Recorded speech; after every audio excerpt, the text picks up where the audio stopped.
Special Investigation Task Group itukod agud mag-imbestigar sa pagtiro patay sa Municipal Administrator sa Banwasang Pilar, Capiz. Si Rujim Marasokal dito, nakatutok.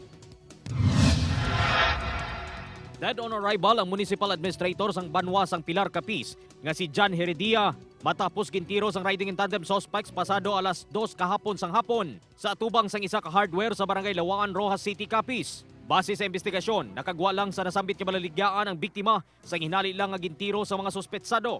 May CCTV footage na nga ginakaptan ng kapulisan. Regarding sa totally sa itsura ng face nila, syempre naka-face mask o naka-cover ba nila sa mga itsura. No? Motor nila wala man sang plaka. Subo nga adlaw, sanggit pa idalom sa autopsy ang bangkay sang biktima. Sa inisyal nga pagpangusisa, igo sa ulo kag sa nagkalain-lain nga bahin sang lawas ang gitunaan sang iya kamatayon.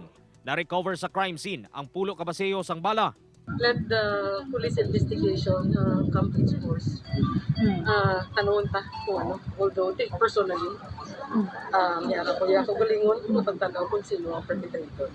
Isa ka Special Investigation Task Group ang intukod sang Capiz Provincial Police Office kag Rojas City Police agud batutukan ang investigasyon.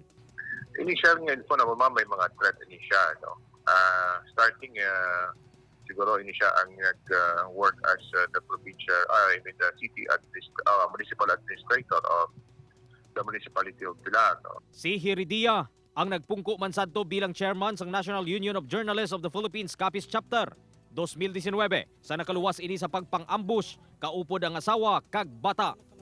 Balita alin sa probinsya sang Capiz, Roger Marsokal dito. 1 Western